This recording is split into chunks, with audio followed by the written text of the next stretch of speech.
खरं म्हणजे आमचा शिवसेना पक्ष जो आहे हा सर्वसामान्य कार्यकर्त्यांचा पक्ष आहे आणि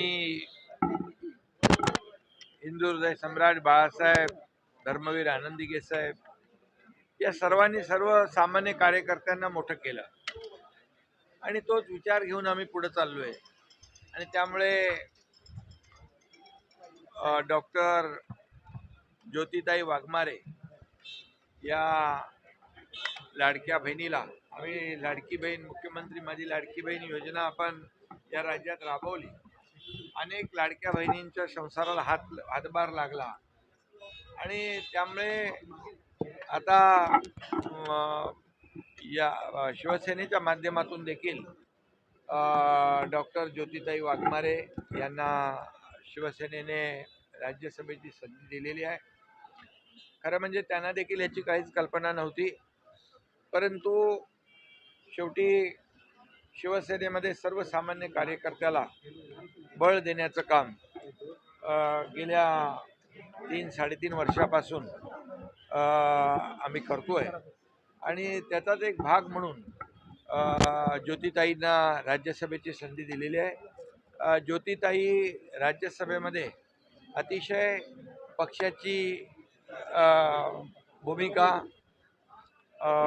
आणि शिवसेना पक्षाचं काम, शिवसेना पक्षाची ध्येय धोरणं आणि गेल्या 3.5 वर्षामध्ये जे केलेलं काम आहे ते लोकांपर्यंत ज्योतिताई नक्की पोहोचवतील आणि शिवसेना राज्य पातळीवर आणि राष्ट्रीय पातळीवर शिवसेनेचं काम आणि शिवसेना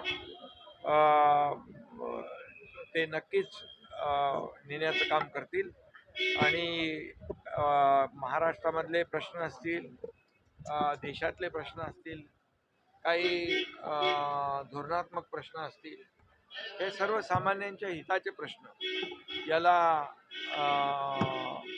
राज्यसभेमध्ये ज्योतिताई प्राधान्य देतील आणि मला विश्वास आहे की शिवसेनेने केलेली निवड जी आहे ती अतिशय सार्थक ठरेल आणि सर्वसामान्य माणसाला न्याय देण्याचं काम अतिशय सर्वसामान्य घरातली ही आमची बहीण आहे. सोलापूरमध्ये अतिशय छोट्या घरामध्ये, कच्च्या घरामध्ये राहणारा हा परिवार आहे आणि त्यामुळे कुठल्याही परिस्थितीमध्ये कुठल्याही प्रकारची त्यांनी मागणी केली नव्हती. त्यांनी कधी माझ्याकडे अशा प्रकारचा राज्यसभेचा विषयही काढला नव्हता. त्यांना देखील हा अनपेक्षित असा हा निर्णय आम्ही घेतलेला आहे आणि त्यांना देखील याची कल्पनाही नव्हती आणि त्यामुळे मला वाटतं की जो विश्वास आम्ही दाखवला आहे, शिवसेनेने दाखवला आहे, तो विश्वास सार्थ करून ज्योतिताई दाखवते.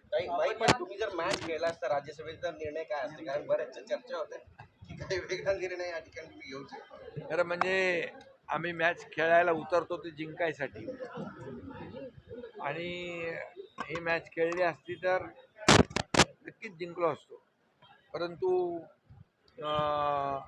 आदरणीय शरद पवार साहेबांकडून आलेली विनंती आणि एकंदरीत त्यांचं जे काही ज्येष्ठत्व जे आहे त्यांनी देखील राज्यासाठी देशामध्ये जे केलेलं काम आहे याचा सर्वांनीच विचार केला आणि सर्वांची भावना होती की ही निवडणूक बिनविरोध व्हावी. परंतु या ठिकाणी मी आपल्याला सांगू इच्छितो लोकमान्य टिळकांचे बंधू डॉक्टर रोहित टिळक यांच्या बाबतीत देखील आम्ही विचार केला होता आणि त्यांचं देखील चांगलं काम आहे. अनेक संस्था त्यांच्या लोकमान्य टिळकांच्या नावाच्या आहेत, युनिव्हर्सिटी आहे, खूप मोठ्या संस्था, अनेक संस्थांवर त्या अध्यक्ष आहेत आणि त्यांचं देखील सामाजिक काम लक्षात घेऊन आम्ही त्यांच्याबद्दल देखील नक्कीच शिवसेनेने विचार केला होता. परंतु पवारसाहेबांची उमेदवारी जाहीर झाल्यानंतर आम्ही तो विचार बदलला आणि ही निवडणूक बिनविरोध केली. डॉक्टर रोहित टिळक नक्कीच यापुढे देखील सोबत काम करतील आणि शिवसेनेसोबत लोकांची जी काही सेवा आहे ती. सर तुमची कार्यरती कशी आहे? अनेक दिग्गज होते जे या स्पर्धेमध्ये होते राज्यसभेच्या निवडणुकीसाठी. आता ज्योती वाघमारे यांचं नाव निश्चित झालेलं आहे. तुम्हाला या सगळ्या गोष्टी करण्यासाठी कार्यावरती कसरत करावी लागेल.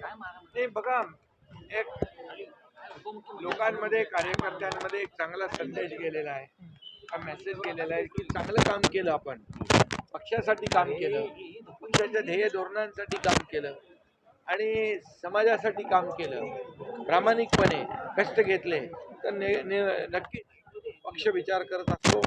पक्ष हा चांगल्या काम करण्याची नोंद घेत असतो आणि मी देखील सर्वसामान्य कार्यकर्ता आहे, त्यामुळे सर्वसामान्य कार्यकर्ता चांगला जो काम करेल त्याला नक्कीच अशा प्रकारच्या संध्या मिळतील.